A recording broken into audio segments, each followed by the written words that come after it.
Hello বন্ধু, তোমাদের সবাইকে সুরজিৎ মান্না ক্রিয়েশন চ্যানেলের পক্ষ থেকে সুস্বাগতম। আশা করি তোমরা সকলে ভালো আছো। আমি তোমাদের জন্য এই ভিডিওটি তুলে ধরছি 2024 সালে থার্ড সামেটিভ ইভ্যালুয়েশন তথা ফাইনাল পরীক্ষার জন্য পঞ্চম শ্রেণীর পরিবেশ বিদ্যা থেকে এক সেট প্রশ্নপত্রের সম্পূর্ণ সমাধান করছি। তার আগে তোমাদের কাছে অনুরোধ, তোমরা ভিডিওটি না টেনে পুরো দেখো। ভিডিওটি কেমন লাগলো কমেন্ট করে জানিও, ভিডিওটিতে লাইক দাও এবং শেয়ার করো।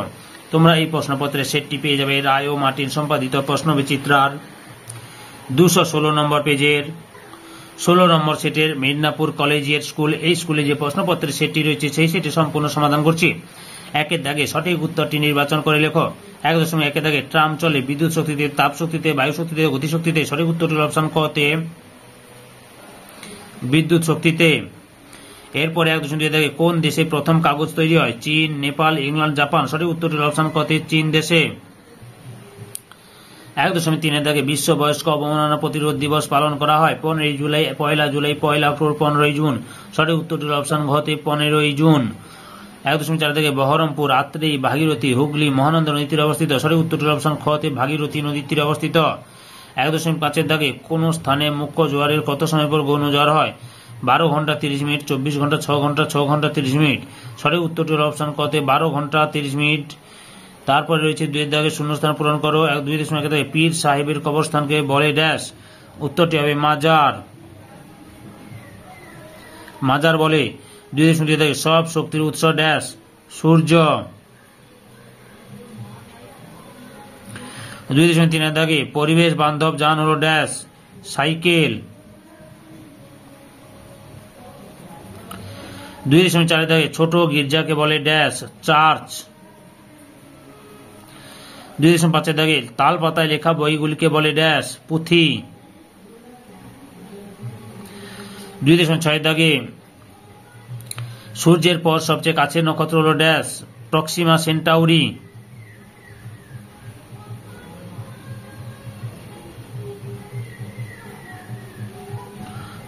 সেন্টাউরি। তারপরে লক্ষ্য করো 3 দাগে বাম স্তম্ভের সঙ্গে ডান স্তম্ভ মিলিয়ে লেখো। বাম স্তম্ভ এবং ডান স্তম্ভ। ডান কোণী হবে গ তে দুগ্ধ সংরক্ষণ কেন্দ্র, শান্তিপুর হবে ঙ তে রাস মেলা, বক্রেশ্বর হবে ঘ তে তাপবিদ্যুৎ কেন্দ্র। তারপরে বারুইপুর হবে খ তে পেয়ারা। 3.5 দাগে চিংড়িখালি দুর্গ হবে ক তে ডায়মন্ড হারবার।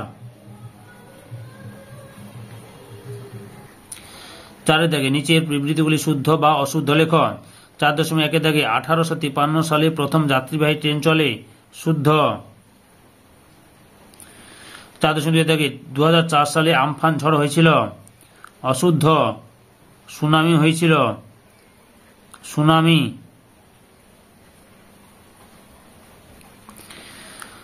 4.3 দাগে 2009 সালে আয়লা ঝড় হয়, শুদ্ধ।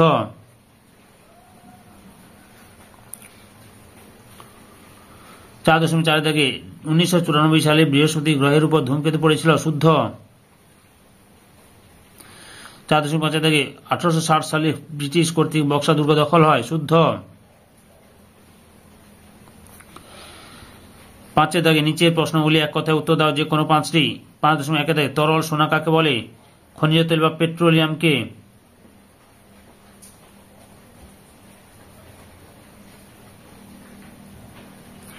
5.2 দাগে ঝালং কোথায় অবস্থিত?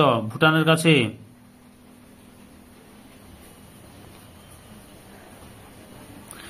5.3 দাগে উদ্ভিদের একটি বর্জ্য পদার্থের নাম লেখো, গন্ধ। 5.4 দাগে পানসি কি? পানসি হলো লম্বাটে ধরনের হালকা ডিঙ্গি নৌকার মতো জলযান। এতে পাল খাটানো থাকে। পালে হাওয়া লাগলে এগুলি খুব জোরে যেতে পারে। 5.5 দাগে উপভোক্তা কাকে বলে? টাকার বিনিময়ে যারা পরিষেবা গ্রহণ করে বা ভোগ করে তাদেরকে উপভোক্তা বলে। 5.6 দাগে জেব্রা ক্রসিং কি? ট্রাফিক সিগন্যালের সামনে থাকা রাস্তায় সাদা কালো রং করা অংশ হলো জেব্রা ক্রসিং। সিগন্যালে সবুজ রঙে মানুষের ছবি জ্বলে উঠলে এই জেব্রা ক্রসিং এর উপর দিয়ে হেঁটে রাস্তা পার হতে হয়। 5.7 দাগে অপু ও দুর্গা কোন উপন্যাসের চরিত্র? পথের পাঁচালী।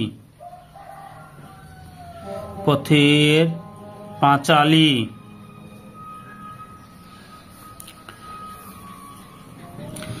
6 দাগে নিচের প্রশ্নগুলি উত্তর দাও যে কোনো 6টি। 6 খনিজ তেলের উপজাত দ্রব্যগুলির নাম লেখো।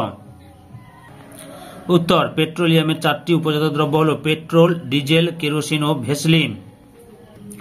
2.6 দাগে ধোঁয়াতে কি কি বিষাক্ত গ্যাস থাকে? উত্তর, sulphur dioxide, nitrogen dioxide, carbon dioxide, carbon monoxide. 6.3 দাগে জীবাশ্ম জ্বালানি কাকে বলে? উদাহরণ দাও। উদ্ভিদ ও প্রাণীর দেহাবশেষ শিলাস্তরের মধ্যে চাপা পড়ে ভূগর্ভের তাপ ও চাপে পরিবর্তিত হলে তাকে জীবাশ্ম বলে। এই জীবাশ্ম সৃষ্টির সময় জীবদেহাবশেষ ভূ অভ্যন্তরের চাপ ও তাপে এবং রাসায়নিক বিক্রিয়ার পরিবর্তিত হয়ে যখন জ্বালানি খনিজে পরিণত হয় তখন তাকে জীবাশ্ম জ্বালানি বলে, যেমন কয়লা, খনিজ তেল ও প্রাকৃতিক গ্যাস। 6.4 দাগে অপ্রচলিত শক্তি কাকে বলে? উদাহরণ দাও। শক্তি উৎপাদনের যেসব উৎসগুলি বহুকাল ধরে প্রচলিত নয় এবং বর্তমানে অল্প পরিমাণে ব্যবহৃত হয় তাদের অপ্রচলিত বা অচিরাচরিত শক্তি বলে, যেমন সৌরশক্তি, বায়ু শক্তি প্রভৃতি। 6.5 দাগে হড়পা বান কাকে বলে? পার্বত্য অঞ্চলে নদীগুলি নুড়ি পাথর জমে অগভীর হয়ে গেছে, ফলে হঠাৎ প্রচুর বৃষ্টি হলে নদী অত জল বয়ে নিয়ে যেতে পারে না। তখন নদীর দুকুল ছাপিয়ে বিশাল জলপ্রবাহ সবকিছু ধুয়ে নিয়ে নিচের দিকে নামতে থাকে, একে হড়পা বান বলে। 6.6 কোন কোন তিথিতে চন্দ্রগ্রহণ ও সূর্যগ্রহণ হয়? চন্দ্রগ্রহণ হয় পূর্ণিমা তিথিতে চন্দ্রগ্রহণ, আর সূর্যগ্রহণ হয় অমাবস্যা তিথিতে।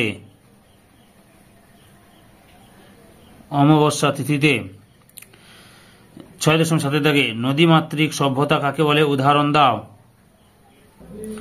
উত্তর, নদীকে কেন্দ্র করে যে সভ্যতা গড়ে ওঠে তাকে নদীমাতৃক সভ্যতা বলে। পৃথিবীর প্রাচীন সভ্যতাগুলি নদীর তীরে গড়ে উঠেছিল, যেমন সিন্ধু নদীর তীরে প্রাচীন হরপ্পা সভ্যতা, টাইগ্রিস ইউফ্রেটিস নদীর তীরে মেসোপটেমিয়া সভ্যতা ছিল, নীল নদীর তীরে মিশরের সভ্যতা সৃষ্টি হয়েছিল। 6.8 দাগে ভরা কোটাল ও মরা কোটাল কাকে বলে? অমাবস্যা ও পূর্ণিমা তিথিতে পৃথিবী, চাঁদ ও সূর্য এক সরলরেখা অবস্থান করে যে প্রবল জোয়ার সৃষ্টি হয় তাকে ভরা কোটাল বা তেজ কোটাল বলে। মরা কোটাল কাকে বলে? কৃষ্ণ ও শুক্লপক্ষের অষ্টমী তিথিতে পৃথিবীর সঙ্গে চাঁদ ও সূর্যের সমকোণে অবস্থানের ফলে যে কম প্রাবল্যের জোয়ার সৃষ্টি হয় তাকে মরা কোটাল বলে। 6.9 দাগে তরাই অঞ্চলের 2টি জেলার নাম লেখো। তরাই অঞ্চলের 2টি জেলার নাম একটু নিচের দিকে লিখছি, তোমরা দেখো। জলপাইগুড়ি ও কোচবিহার। জলপাইগুড়ি, কোচবিহার।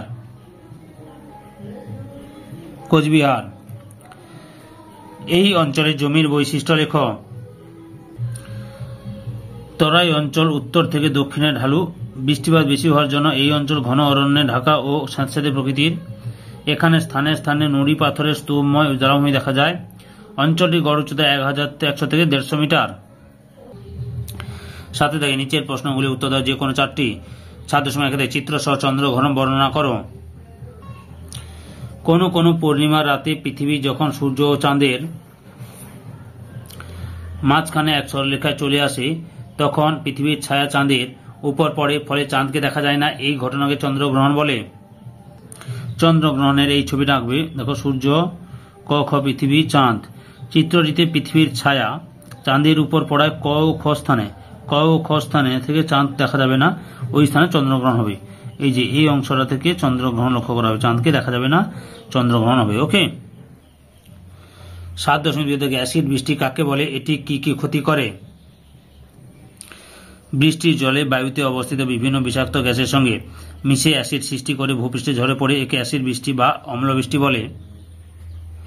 প্রভাব 1 নম্বরে মানুষের ত্বকের রোগ দেখা দেয়। 2 নম্বরে চুনাপাথর বা মার্বেল দিয়ে তৈরি সৌধ বা স্থাপত্যের ক্ষয় হয়, উজ্জ্বলতা হ্রাস পায়, স্টোন, ক্যান্সার দেখা যায়। 3 নম্বরে গাছের পাতা কালো হয়ে যায় যার ফলে অঙ্কুরোদ্গম ব্যাহত হয়। 4 নম্বরে মাটির উর্বরতা হ্রাস পায়। 5 নম্বরে পুকুর হ্রদের জল আম্লীয় হয়ে জলজ প্রাণী মারা যায়। 7.3 থেকে জোয়ার ভাটার কারণ ও ফলাফল লেখো। উত্তর, বিশালাকার পৃথিবীর প্রায় 3 ভাগ জল এবং মাত্র 1 ভাগ স্থল। এই বিস্তীর্ণ জলরাশির উপর চাঁদ ও সূর্যের মিলিত আকর্ষণ বল যথেষ্ট বেশি। এই আকর্ষণের প্রভাবে জলরাশি ফুলে ওঠে, জোয়ারের এবং কম গিয়ে ভাটার সৃষ্টি করে। তাছাড়া পৃথিবীর আবর্তন গতির ফলেও পৃথিবীতে জোয়ার ভাটার সৃষ্টি হয়। জোয়ার ভাটার ফলাফল, জোয়ারের ফলে নদীতে জলস্তর বৃদ্ধি পায়, তাই নৌকা চলাচলের সুবিধা হয়, লোকজন যাতায়াত করতে পারে। জোয়ারের শক্তিকে কাজে লাগিয়ে জোয়ার ভাটার শক্তি উৎপাদন করা হয়। 7.4 চিত্র সহ জলচক্র বর্ণনা করো। উত্তর, সূর্যের তাপে পুকুর, নদী, সমুদ্রের জল বাষ্প হয়ে উপরে উঠে যায়। উপরে উঠে ঠান্ডা হয়ে মেঘে পরিণত হয়। মেঘ থেকে বৃষ্টি রূপে জল পুকুর, নদী, সমুদ্রে ফিরে আসে। সূর্যের তাপে আবার পাহাড়ের মাথায় সঞ্চিত বরফ গলে জল এবং পরে বাষ্প হয়ে উপরে উঠে যায়। এইভাবে জল কখনো মেঘে, কখনো বৃষ্টি, আবার কখনো বরফ রূপে আকাশ আর পৃথিবীর মধ্যে ক্রমাগত ঘুরে চলেছে। একে জলচক্র বলে। জলচক্রে এই ছবিটা আঁকবে, তোমরা বুঝতে পেরেছ? এই ছবিটা আঁকবে। 7.5 থেকে বন্যপ্রাণী সংরক্ষণ বলতে কি বোঝো? উত্তর, বন সংরক্ষণের মধ্যে দিয়ে বনের বিভিন্ন জীবজন্তু রক্ষা করার ব্যবস্থাকে বন্যপ্রাণী সংরক্ষণ বলে। নানা রকমভাবে বন্যপ্রাণীকে সংরক্ষণ করা যায়। কখনো কখনো কৃত্রিমভাবে বন তৈরি করেও বন্য জীবজন্তুদের সংরক্ষণ করা হয়ে থাকে। আমরা বন থেকে কি কি সুবিধা পাই?